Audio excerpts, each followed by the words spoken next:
Now, here are the things that you'll only realize after you have bought an ROG Ally handheld console. First of all, it is the buttons, right? This is on the negative part. These buttons, they are not as comfortable, you know, like the way they move, the sticks and all. You'll only get to realize, especially if you can compare with other controllers like the Xbox controller or the PlayStation 5 controller.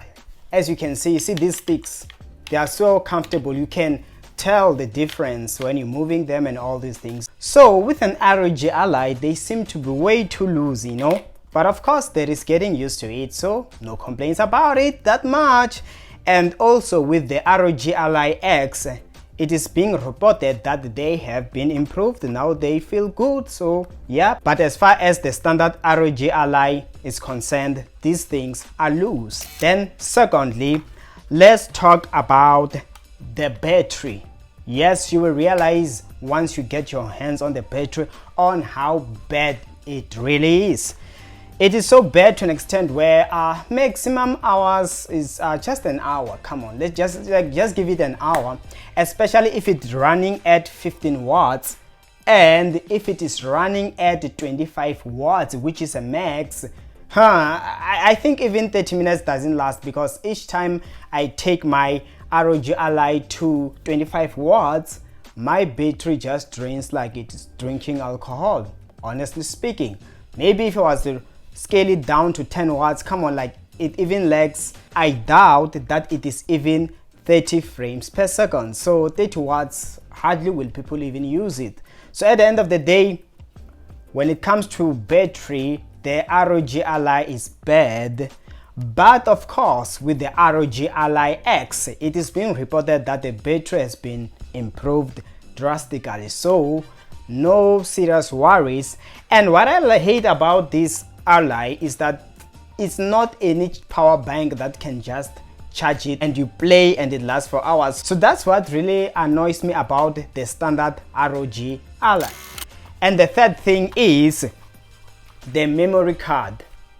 The memory card has been reported that it burns when inserted in the standard ROG Ally. With mine, I think I only inserted it once, and for a moment I have never really checked it so much because I knew that it was way too risky. But I remember when I removed it, it kinda almost struggled to get off. So you will realize it after you buy it. But of course, there are those who reported that with their SD cards, no burnings and stuff like that. So it depends. So I guess you'll have to do the testing for yourself. But with the standard ROG Ally, do expect the worst when it comes to the SD card insertion.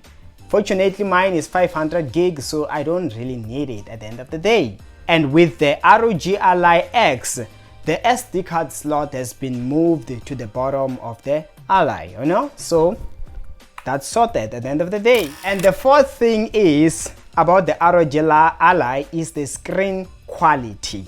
The quality of the screen, it still shocks me to this very day.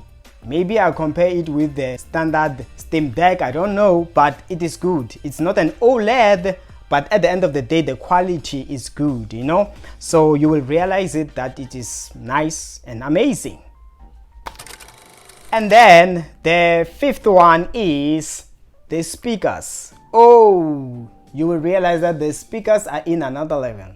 And sometimes I do forget about why when I'm using the Steam Deck the quality is not as great. You know what I mean? Because with the Steam Deck it's also huge. In fact, it is larger than the ROG Ally. But at the end of the day, the speakers are amazing. So sometimes I forget myself when I'm playing the Steam Deck. When I feel like the speakers are not as loud, I try to turn up the volume, only to remember that the built-in quality does not compare with the Ally. The Ally, the speakers are nice, they are loud, they are basic kind of like. So when it comes to speakers, it is so good, okay? And the sixth thing that you're gonna realize about the ROG Ally as soon as you buy is the comfort. The comfort of the ROG Ally is not as good, especially when it comes to the palms of my hands. You know, I do feel a bit tired. But initially I was not aware, as I was not so used to handheld so much. I was only coming off from the Nintendo Switch, and you know Nintendo Switch is also not as comfortable, so you can't really compare until I heard about the Steam Deck that it is more comfortable. And then I began to now consider it when I'm playing my Steam Deck, that the comfort, it almost feels like an absolute control. For you know, with a controller, when you hold it like this, you can feel that yes, I'm holding something, I'm comfortable, the grip is amazing.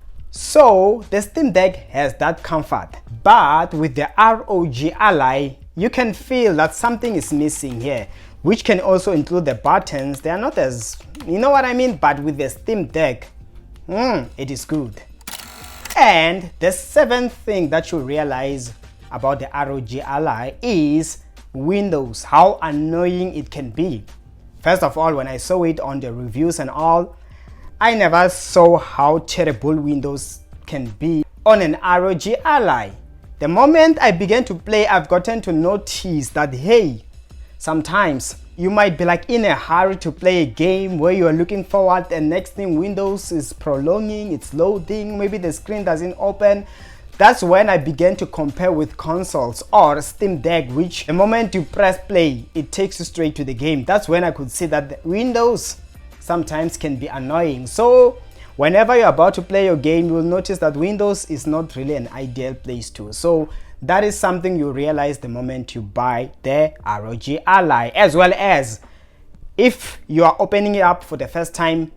First of all, be ready to wait for at least an hour until you can play, as it will be installing updates, downloading updates, and all these type of things due to its Windows software. And of course, those were all the things so far I have noticed about the ROG Ally that you should take note of. But at the end of the day, on the positive side, you will be able to play Game Pass games. You know what I mean? You don't have to worry about buying these brand new games and stuff. At least on Steam, you can get them cheap and you still play them. Or if you can't buy those expensive ones, there are some day one games on Game Pass. So at the end of the day, it becomes friendly for you. It is not as bad. I thought about selling it for a moment a few days ago, but I was like, if I'm to sell it, I better replace it with another better version of a Windows gaming PC. Unlike selling it to buy a Nintendo Switch, then that's it, because some games which I can get here, I can't access them through Nintendo Switch, especially the Switch 2, you know, it has some stories. So those are the things you're gonna realize about the ROG Ally, and I will see you in the next video upload. Take care.